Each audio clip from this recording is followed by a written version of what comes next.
Witajcie w najdłuższym cepie w historii. W dzisiejszym odcinku wiceminister obrony odpowiedzialny za odbudowę Mariupola aresztowany z zarzutami korupcyjnymi.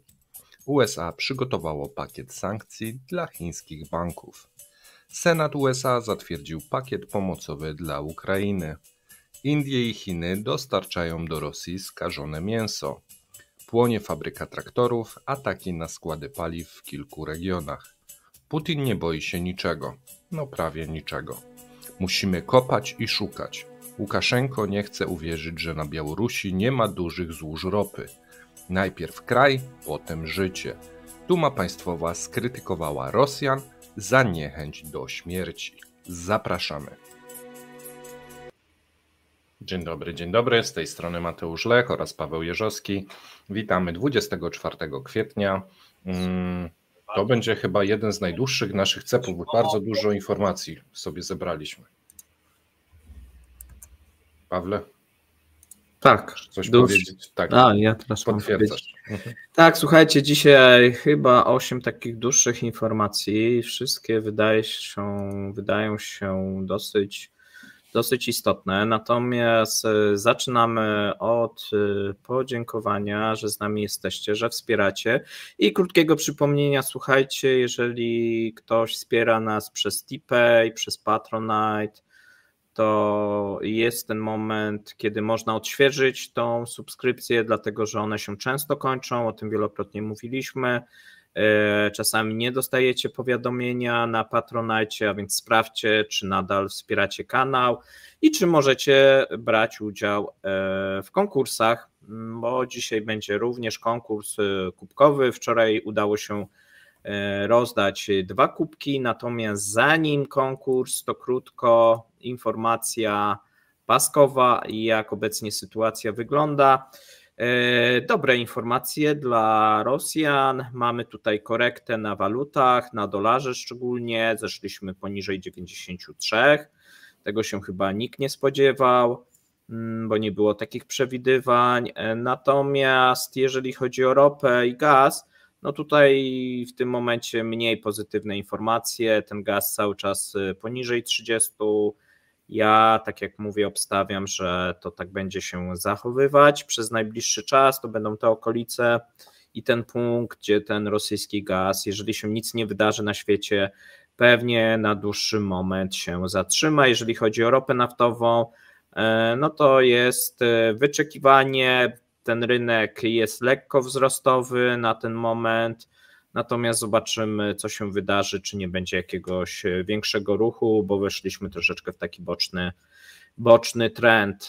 Jeżeli chodzi o rosyjską giełdę, to się nic nie dzieje jak zwykle, a więc nie ma sensu tego tam omawiać i przechodzimy, słuchajcie, już do następnych informacji. Zanim przejdziemy, to konkurs. Tak jest. Czy ja mogę dziś pierwszy człon podać? Dobra, więc podaję pierwszy człon. Urlop, dobrze. Tak.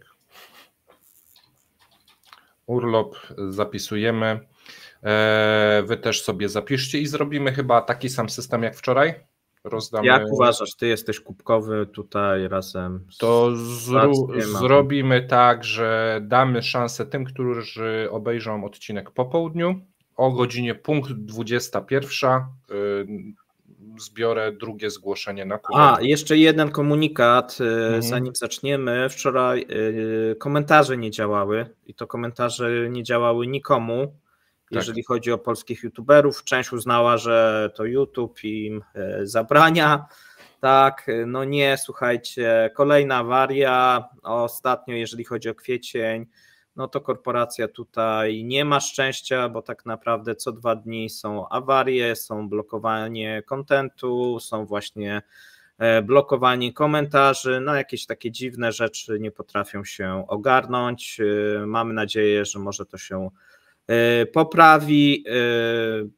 Różne rzeczy są tutaj testowane. Przechodzimy do tego konkursu, przeszliśmy i przechodzimy do dłuższych informacji. Zaczynamy, słuchajcie, od informacji, która obecnie jest na jedynkach rosyjskich gazet i co ciekawe, to nie jest informacja związana ze specjalną operacją, a mianowicie, słuchajcie, jest to informacja związana z wiceministrem obrony, który między innymi był odpowiedzialny za odbudowę i przejęcie Mariupola. Został aresztowany z zarzutami korupcyjnymi. Siły bezpieczeństwa zatrzymały wiceministra obrony Timura Iwanowa pod zarzutem przyjęcia łapówki. Iwanow jest wieloletnim tutaj pracownikiem Ministerstwa Obrony Narodowej. Przed Ministerstwem Obrony pracował w rządzie obwodu moskiewskiego, gdy na czele regionu stał Siergiej Szojgu, a więc no tutaj dosyć zaufany, można powiedzieć, człowiek Szojgu, aresztowany i to aresztowany, słuchajcie, pod zarzutem łapówki. Bardzo dziwne to podejrzenie, bo został on oskarżony o przyjęcie 1 000 000 rubli. Grozi mu 15 lat więzienia. Wydaje się, że sprawa jest, że tak powiem, już przesądzona. Putin, być może Szojgu, nie wiemy, ale raczej Putin wydał tutaj jak gdyby decyzję. Dlaczego został aresztowany? No nie wiemy, no oficjalnie za tą łapówkę, natomiast miał to przekazać w jakiejś takiej małej torbie. No te jak gdyby cała ta narracja się mocno nie klei. Przypomnijmy, że wiceminister, i tu bym szukał gdzieś pewnie problemu, wiceminister nadzorował budowę, przebudowę i remonty obiektów resortowych oraz hipotek wojskowych. W szczególności Iwanow był odpowiedzialny za przywrócenie Mariupola. Do jego kompetencji należały także kwestie zakwaterowania, zabezpieczenia medycznego sił zbrojnych Rosji, zarządzania majątkiem i kwaterowania żołnierzy. To bardzo wiele elementów, gdzie można wziąć łapówkę, nie? No same, tak. On bardzo mocno się obchodził ze swoim majątkiem, razem ze swoją żoną. Żona też jest, że tak powiem, oskarżana. Zobaczymy, czy też zarzuty zostaną jej postawione. Wcześniej, przypomnijmy, był zastępcą przewodniczącego rządu obwodu moskiewskiego. No jest takie, no wszystkie to co zajmował, no to wiązało się oczywiście tutaj z różnego rodzaju bonusami zapewne, natomiast no wszyscy w Rosji się zastanawiają, czym podpadł. No i pewnie za jakiś czas jakieś teorie spiskowe tutaj się dosyć szybko pojawią. Tak. Jeżeli chodzi o korupcję, no to aż dziwne, że tylko 1 000 000. No właśnie to jest takie słabe, chyba najsłabsze i to w takiej jakiejś... Może oficer prowadzący miał tylko tyle do rozdysponowania, no, nie przydzielono tak, mu więcej. No wiesz, więcej z drugiej strony więcej nie trzeba, tak? No tak naprawdę, to tak. Bo czy wiesz, czy że tak powiem weźmie 10 czy 100 milionów, czy 1 000 000, podejrzewam, że tu kara będzie gdzieś zbliżona. No i z jakiegoś powodu jest w tym momencie, można powiedzieć, już na skazanej pozycji. Pewnie przypadnie jego majątek, zobaczymy, jak to dalej będzie postępować. Dokładnie. Zanim przejdziemy do następnej informacji, garść informacji takich wewnętrznych. Wczorajszy komentarz ogląda się bardzo dobrze o tym, jak oligarchowie zaczynają wycofywać majątek z Rosji. Wszystkim tym, którym się podobał ten materiał, ja już gorąco zapraszam na dzisiejszy materiał z Markiem Meissnerem, gdyż będzie troszeczkę dopowiedziane w tej kwestii i spojrzy Marek na to z nieco innej strony.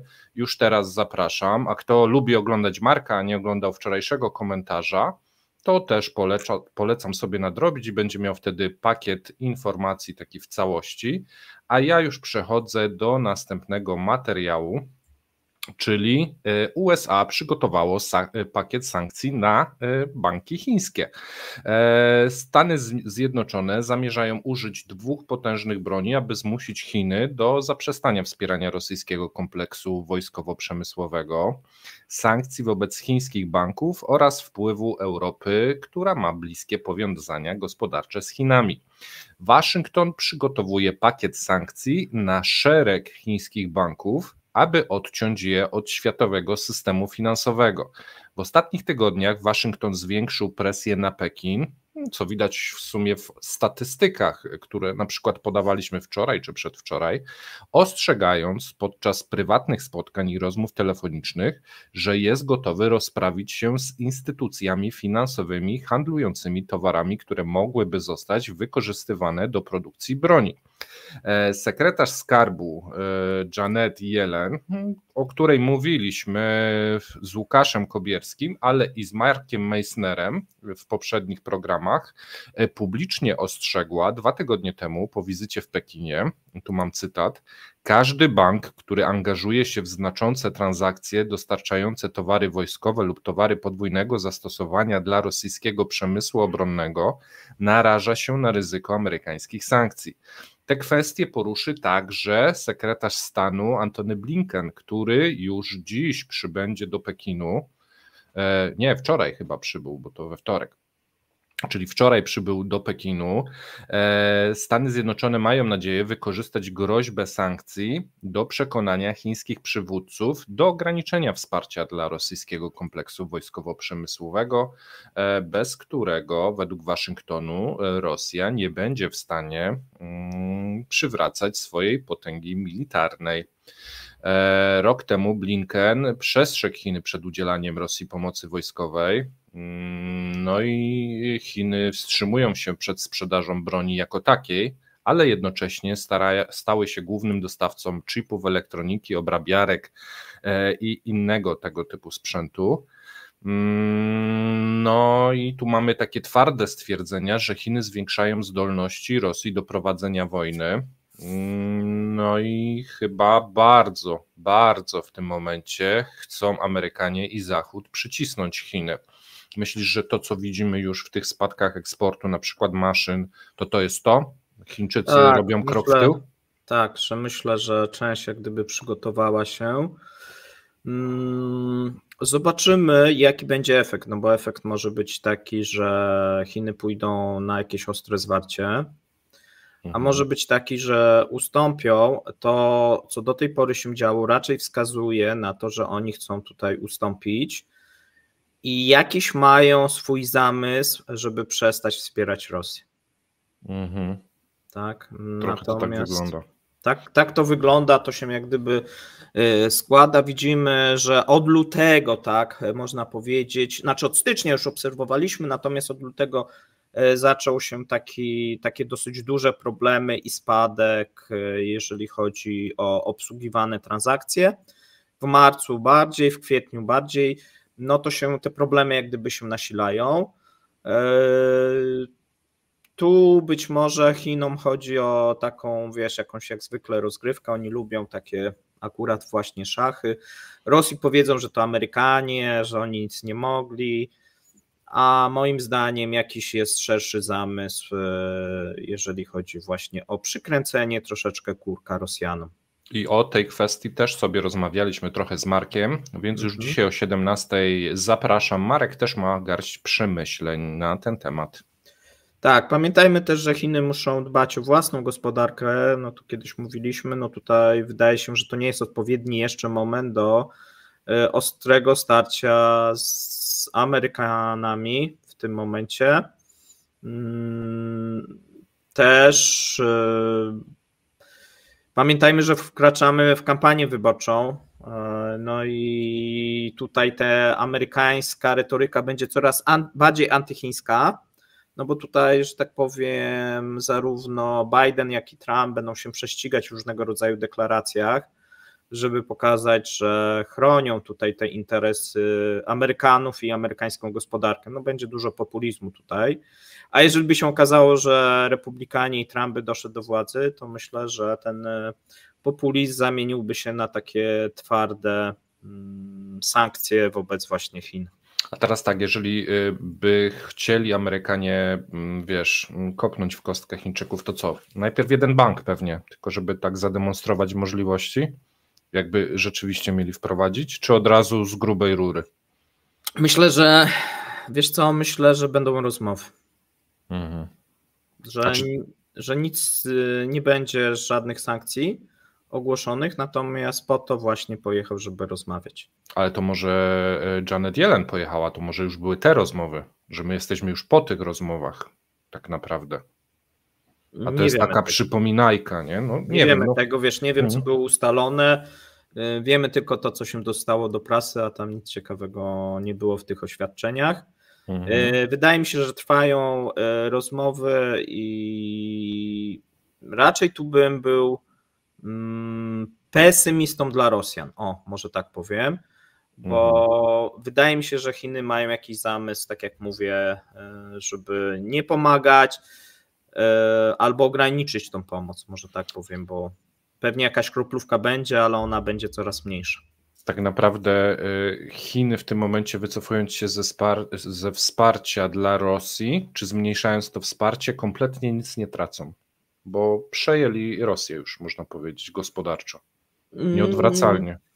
Bo w tym momencie... Wiesz co, mówiliśmy w ostatnim materiale, w marcu udział handlu z Rosją spadł do 2,7, czyli mamy 97,3 to jest reszta świata, Rosja 2,7, no to wiesz, te 2,7 można zrobić tak. Możesz tak, nie? Zresztą to nie będzie 2,7, że od razu się wyzeruje, więc to będą jakieś nawaciki, tak? Więc to w ogóle nie ma żadnego znaczenia, a rozgrywka jest głównie ze Stanami Zjednoczonymi. Tu się koncentruje wszystko, tak? A więc Rosja jest jakimś tam narzędziem, pionkiem, tak, w tym momencie z punktu widzenia Chin.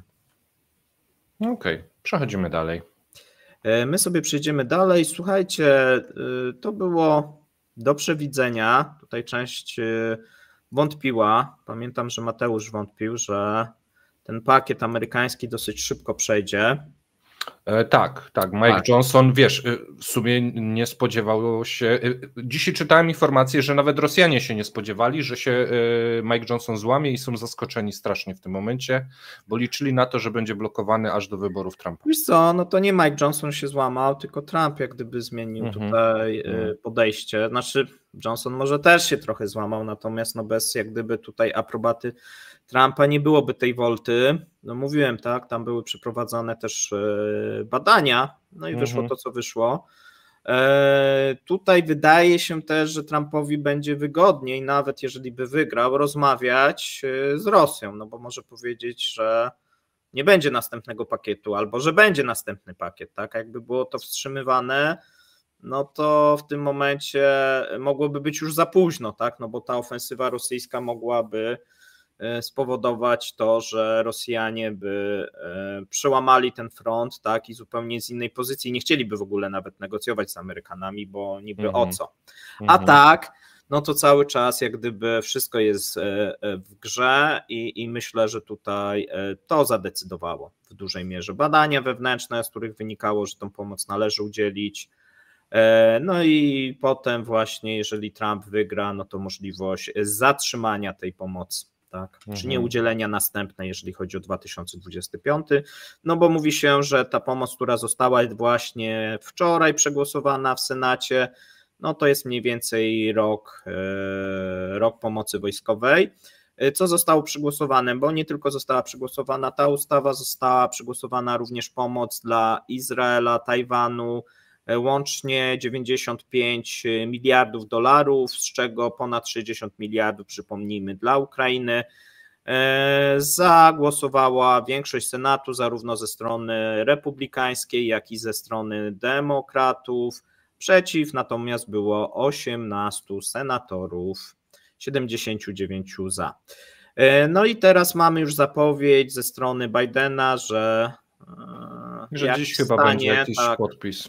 Że dzisiaj to podpisze, a więc ta pomoc już de facto zaczyna być dostarczana. Mówi się o tym, że już w tym tygodniu pierwsza partia albo dotrze, albo już dotarła, bo też są takie, mówiliśmy, takie informacje. Ze strony ukraińskiej premier Szmychal powiedział, że około 50 miliardów dolarów zostanie przeznaczone na wydatki wojskowe, około 8 miliardów na potencjalne wsparcie budżetowe, a 1,5 miliarda na pomoc gospodarczą, no tutaj 400 milionów dolarów przeznaczone na ochronę granic i rozminowanie. Tak mniej więcej te pieniądze mają być wydatkowane. Pamiętajmy, że to jeszcze nie jest koniec, bo cały czas w grze jest przyjęcie ustawy o możliwości konfiskaty majątku Federacji Rosyjskiej na rzecz Ukrainy i to też wydaje się przesądzone. Ale to jest jeszcze nie przegłosowane, tak? Ty tam sprawdzałeś tam. Nie, tutaj jeszcze tego nie było, natomiast to będzie. No i to będzie moim zdaniem postawi Europę w trudnej sytuacji, no bo tak jak mówię, Stany Zjednoczone prawdopodobnie tam nastąpi konfiskata tego majątku, w Kanadzie prawdopodobnie też, no te kraje, będzie przybywać tych krajów, natomiast Unia Europejska no musi tutaj bardziej jednoznacznie się określić, no bo gra troszeczkę na czas, przeznaczając te niezamrożone aktywa, a jak gdyby dochody z tych aktywów na rzecz Ukrainy, natomiast wydaje się to niewystarczające. Okej. To co? To ja przechodzę do informacji z Indii i Chin, a właściwie z Rosji. A właściwie to o mięsie opowiem. Roselkhoznadzor wykrył bakterię E. coli w mięsie bawolego pochodzenia indyjskiego, które w Rosji często jest utożsamiane z wołowiną i sprzedawane w całym kraju. A salmonellę wykryto w piersiach z kurczaka z Chin dostarczanych na rynek rosyjski. W pierwszym przypadku 3 indyjskie firmy dostarczały produkty niskiej jakości. Ja pozwolę sobie ominąć nazwy tych firm indyjskich, gdyż są trudne w wymowie. W jednej partii wykryto, i tu będę miał problem, Citrobacter, Enterobacter i Klebsiella. Wszystkie wymienione firmy, które dostarczały mięso, współpracują z największymi rosyjskimi hurtowniami. Mięso więc rozjechało się po calutkiej Rosji. Z powodu cytobakterii osoba zaczyna czuć się odurzona i odwodniona. Enterobakteria powoduje biegunkę, bóle brzucha, wysoką gorączkę, a także spada białko we krwi, co prowadzi do problemów z wątrobą i nerkami. Z powodu Klebsielli żołądek zaczyna boleć, nudność, zgaga, pojawiają się luźne dwójki z krwią, może rozwinąć się zapalenie nerek, zapalenie pęcherza moczowego i zapalenie gruczołu krokowego. W drugim przypadku sprawcą była firma chińska, której nazwy też nie będę wymieniał, która sprzedaje swoje produkty za pośrednictwem internetu. Jej głównymi klientami są dystrybutorzy z Dalekiego Wschodu, którzy rozwożą towar również po całej Rosji. Salmonellę wykryto już w kurczaku tej firmy w 2022 roku, czyli salmonella regularnie dostarczana jest do Rosji przez tą firmę. Salmonella może nie tylko powodować ból brzucha i wymioty, ale może również powodować zapalenie opon mózgowo-rdzeniowych, zapalenie płuc i problemy z błoną śluzową jelit. No i to nie pierwszy przypadek odkrycia niebezpiecznych produktów spożywczych sprzedawanych w rosyjskich sklepach, a które przyjechały z Chin lub Indii. W sierpniu ubiegłego roku specjaliści wykryli w mięsie mielonym salmonellę i inne bakterie, w tym E. coli. Zbadano 18 marek mielonego kurczaka z 10 regionów kraju. Tylko 2 marki spośród wszystkich badanych zostały uznane za bezpieczne. 2 dni temu wspominałem Wam o kebabach, gdzie z 29 różnych marek testy przeszła tylko 1 próbka. Ogólnie tematy sanitarne nie za bardzo idą w parze z mięsem na rynku rosyjskim. Paweł, co ty na to?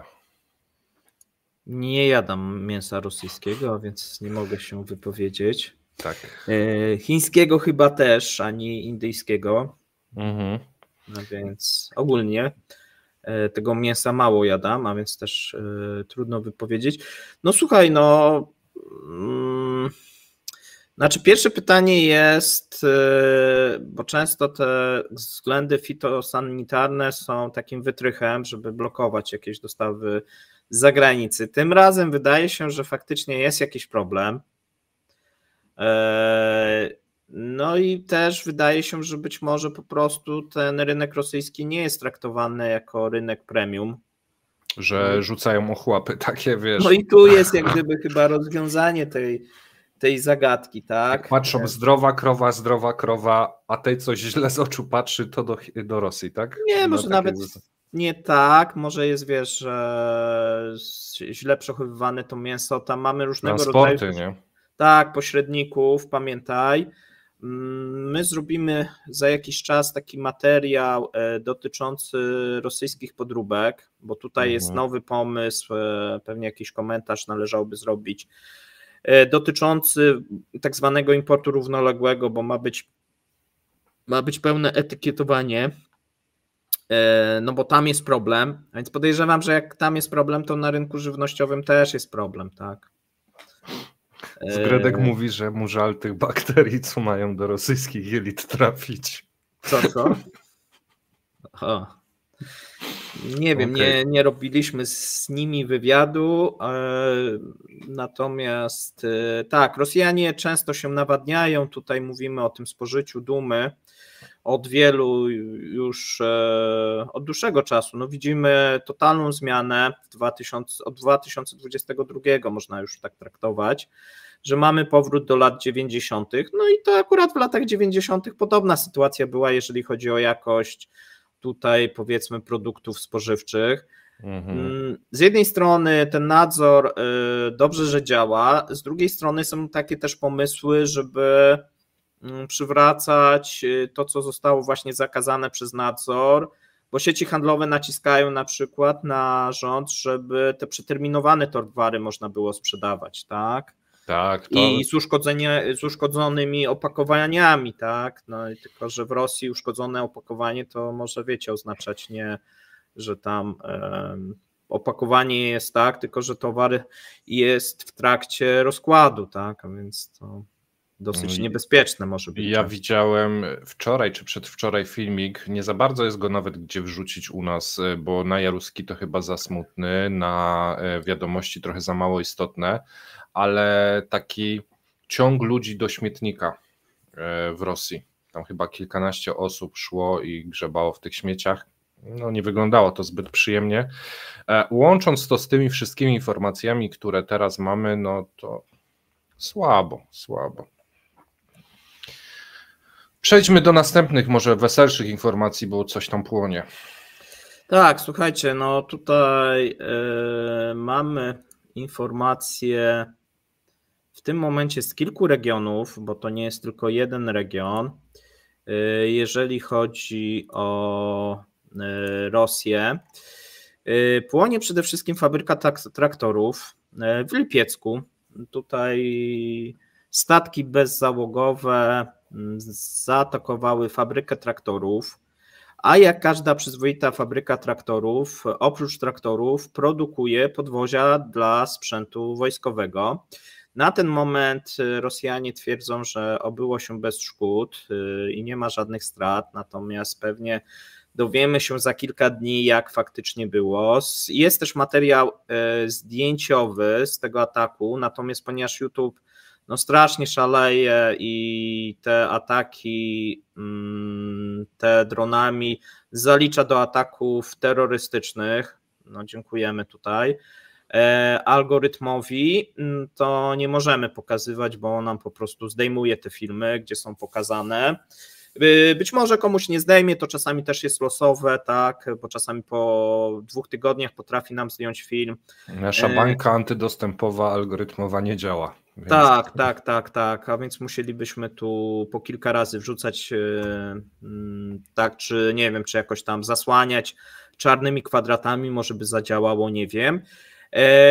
I w sumie nikt nie wie, wiemy tylko, że od kwietnia zmienił się ten algorytm i wszystkie te wojenne i terrorystyczne, prawdopodobnie w związku tutaj z Bliskim Wschodem, są banowane takie materiały.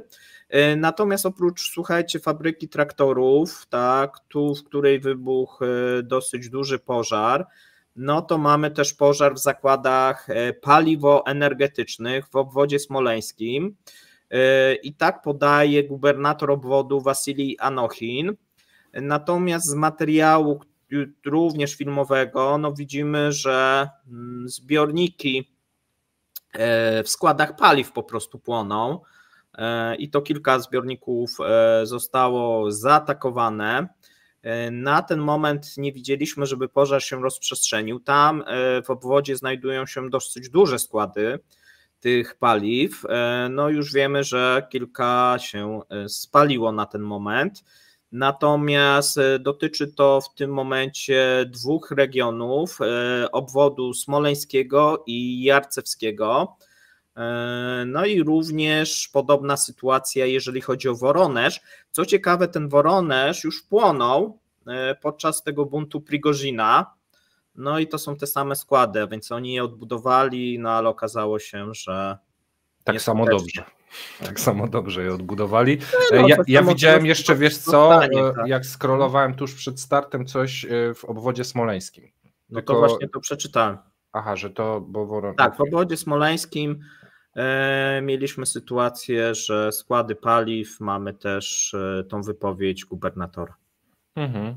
No to okej, to znaczy, wiesz co, ja się tak zastanawiam, bo 7 mamy pasowanie Putina na Putina, 9 mamy paradę zwycięstwa, a sprzęt już jedzie do Ukrainy.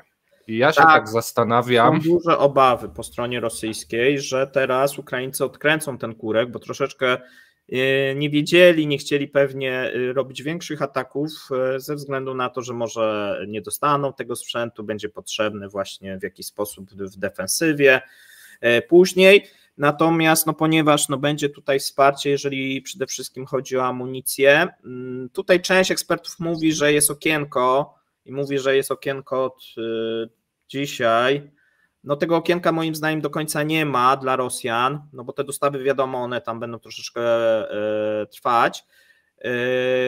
Ono się dopiero pojawi tak od połowy maja, a więc to może okazać się, że ten sprzęt, przynajmniej część zdąży dojechać. Dlaczego? No dlatego, że pogoda, tak? Pogoda akurat jest taka, a nie inna i na ten moment nie sprzyja, dopiero gdzieś musi to podeschnąć, żeby jakieś większe jakieś akcje zaczepne były ze strony tej ofensywy rosyjskiej, która na pewno nastąpi. Pytanie jest, jak będzie wielka, bo wydaje się, że ta pomoc troszeczkę wyhamowała ten entuzjazm, bo był duży entuzjazm po stronie rosyjskiej, że w tym roku uda się, nawet były takie wypowiedzi, że zakończyć ten konflikt. No, oczywiście zwycięsko. Oczywiście. Słuchajcie, pytacie na czacie jak woda. Woda na razie nie ma żadnych takich spektakularnych rzeczy, więc na razie odpuścimy. W Kurganie woda spada, nie sięgła, nie zalała tej fabryki, wszystko będzie niestety produkowane, więc tu odliczanie można zakończyć, a my przejdziemy do kolejnej informacji. Putin nie boi się niczego, no prawie niczego. Uczestnicy inauguracji Putina będą musieli przystąpić do testów PCR pomimo wygaśnięcia pandemii. Prezydent Rosji w dalszym ciągu obawia się zakażenia COVID-em, mimo że w kraju zniesiono ograniczenia związane z koronawirusem prawie 2 lata temu. Wszyscy goście zaproszeni na inaugurację głowy państwa 7 maja mieli obowiązek na dzień głowy państwa, inaugurację 7 maja, mają obowiązek na dzień przed wydarzeniem przystąpić do testów PCR. Powiedział Andrzej Klichas, przewodniczący Komisji Rady Federacji do Spraw Ustawodawstwa Konstytucyjnego i Budownictwa Państwowego. Też ciekawe, że to on udziela takiej odpowiedzi. Wcześniej Duma Państwowa skarżyła się na konieczność poddania się testowi na obecność wirusa przed inauguracją Putina. Część posłów twierdziła, że są zmuszeni do przystąpienia do testu już 5 maja, w dzień prawosławnej Wielkanocy, choć nie otrzymali nawet oficjalnego zaproszenia na to wydarzenie. Widocznie tak na wszelki wypadek. Już wcześniej informowano, że Putin wrócił do samotniczego trybu życia, jaki prowadził przed rozpoczęciem kampanii wyborczej. W szczególności przestał opuszczać Kreml i swoje rezydencje. Natomiast to jest nic. W komunikacie podano taką ciekawą wrzutkę. Kreml wielokrotnie dementował pogłoski. Jakoby Putin w podróżach publicznych korzystał z dublerów.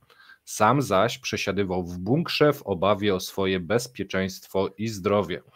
Powiedz mi, po co jest ta wrzutka na koniec? Bo to jest takie... Ale jaka wrzutka? No, że wiesz, no agencja prasowa poinformowała, że Kreml wielokrotnie dementował pogłoski, jakoby Putin w podróżach publicznych korzystał z dublerów, sam zaś przesiadywał w bunkrze w obawie o swoje bezpieczeństwo i zdrowie. Po co w tym artykule to wrzucają? No, że nieprawdą jest, że... No. To jest tak, Rosjanie lubią takie. Nieprawdą jest, że Putin ma sobowtórów. Nieprawdą jest, że przesiaduje całe dnie w bunkrze. Tak, no, bardzo, bardzo fajne. Wiesz, ja bym nawet o tym szczerze mówiąc nie pomyślał, gdyby mi nie przypomnieli. No dobrze. Słuchajcie, dlaczego my dzisiaj mamy tak dużo wiadomości? Może powiemy, Paweł. Mów, ja zrobię pauzę. Nie, to powiemy na końcu, jak będę podawał drugą część hasła. No dobrze, to ja przechodzę do wiadomości numer 7. Musimy kopać i szukać. Łukaszenka nie chciał wierzyć, że na Białorusi nie ma dużych złóż ropy. Prezydent Białorusi zażądał, aby nowy minister zasobów naturalnych i ochrony środowiska, Siergiej Maslak, znalazł w kraju ropę i minerały. I tu cytat. Powiem ci prosto. No, Łukaszenka to taki prosty człowiek jest. Trzeba kopać i szukać. Ponadto trzeba zmusić wszystkich do pracy w tym kierunku. Nie wierzę, że nie mamy w głębi tego, czego potrzebujemy. Według Łukaszenki nie wierzy on, że na Białorusi nie ma dużych złóż ropy. Dodał, że w kraju działa tylko jedna firma zajmująca się poszukiwaniem i wydobyciem ropy, ale mimo dobrych wyników ona potrzebuje konkurencji. Nie wpadliśmy na ten pomysł wcześniej. Musi istnieć konkurencja. Potrzebujemy więcej opinii, więcej wrażeń i tak dalej, podsumował Łukaszenko. Przemysłowe zasoby ropy naftowej na Białorusi na rok 2024 szacowane są na 45 milionów ton. To ponad 600 razy mniej niż w Rosji, która ma w głębinach jakieś 29 miliardów ton ropy i zajmuje 7. miejsce na świecie pod względem zasobów. W ciągu roku Białoruś produkuje tyle ropy, ile rosyjscy naftowcy wypompowują w ciągu 1,5 dnia. Niecałe 2 miliony. No i Baćka chce i ropa ma być. Jak jedna firma nie znajdzie, to trzeba znaleźć inną firmę, co znajdzie. Baćkowi zamarzyło się być, wiesz, potentatem naftowym. Włączyło mu się. Co ty na to? Znajdą? Tradycyjnej nie. Okej. Ale nietradycyjną są w stanie, tak? Wiesz co, tam jeżeli chodzi o łupki, no to jakieś szanse są, tylko że tutaj nie dysponują odpowiednią technologią. To okej. Natomiast poczekaj, znaleźć to jest jedno, pytanie czy się opłaca wydobyć, bo to, że ropa jest w jakichś łupkach i jakieś są śladowe ilości, to nie zawsze oznacza, że ona jest opłacalna. Tu jest bardzo dużo takich znaków zapytania. Ja bym raczej wskazywał to na porażkę. Chyba, że o czymś nie wiemy i tam były jakieś ukryte za Związku Sowieckiego jakieś geologiczne złoża i nikt nie wie. I teraz Baćka mówi, to teraz się uwolnię. No nie, no to jakieś takie desperacyjne poszukiwanie w sumie. Patrząc na niego, to ma różne takie dziwne pomysły. Zamysł jest prawdopodobnie, żeby uniezależnić się od Rosji, no bo sankcje i tak dalej, a być może, no bo teraz jest też taki problem, że Białoruś jakby chciała zmienić nawet ten front na bardziej taki prozachodni, no to jest uzależniona od tych dostaw rosyjskich, tak, jeżeli chodzi o rafinerię i paliwa, no teraz akurat paliwa to w drugą stronę musi wysyłać, no ale ogólnie to Rosja wysyłała te paliwa na Białoruś, no i przede wszystkim ropę te rafinerie przetwarzały. Trudno tutaj Białorusi jest pozyskać, bo zobacz, jeszcze jest jeden problem. Białoruś jest wbrew pozorom w takiej trudnej sytuacji jako kraj.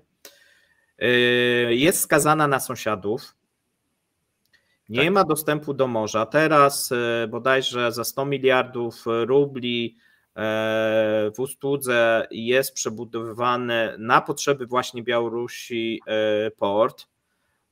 Oni teoretycznie się do tego dołożyli, natomiast no muszą korzystać tutaj albo z pomocy Polski, albo z krajów bałtyckich pomocy, no albo z pomocy Rosji, no bo sami nie mają tutaj, dostępu. Na ten moment są skonfliktowani ze wszystkimi sąsiadami oprócz Rosji, a więc... A z Rosją też nie jest to układ przyjacielski. No nie jest to taka miłość, tak, prawda?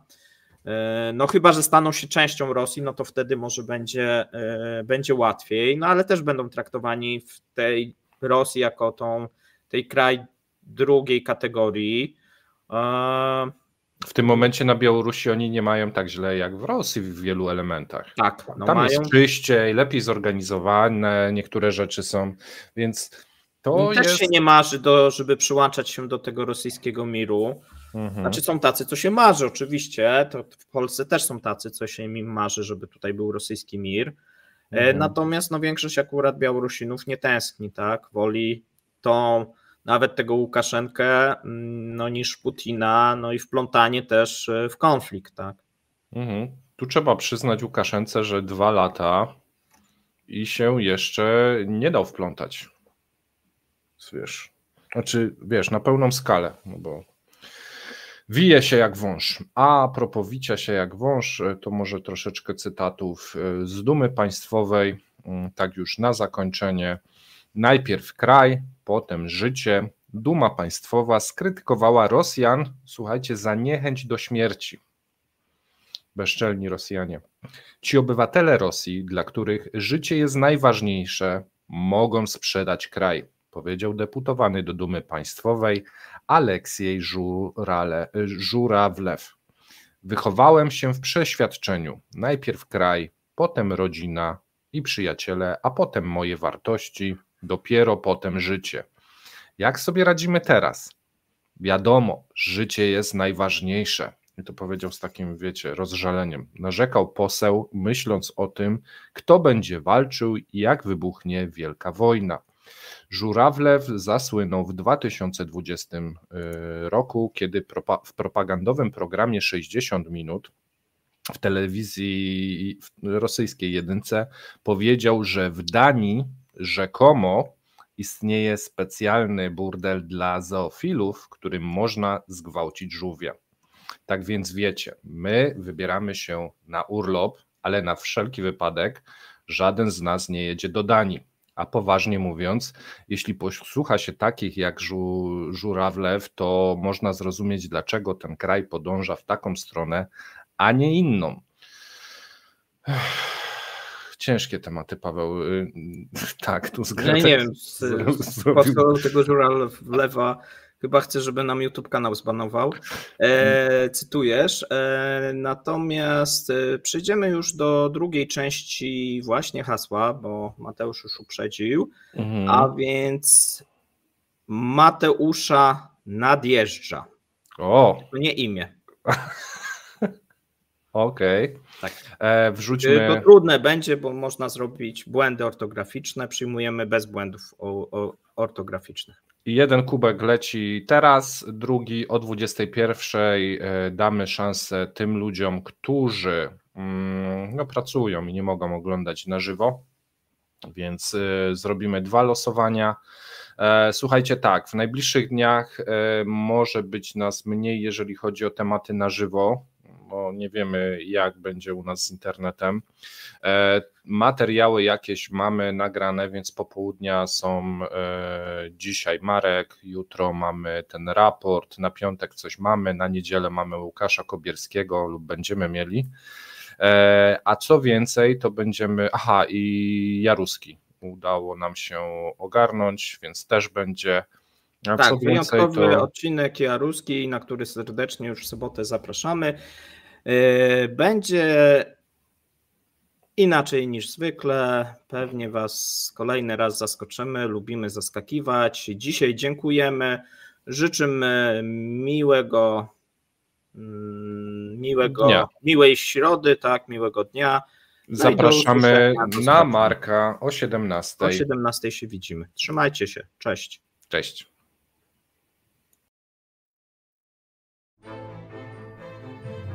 Dziękujemy za obejrzenie materiału do końca. Zapraszamy kolejnego dnia. Trzymajcie się. Cześć.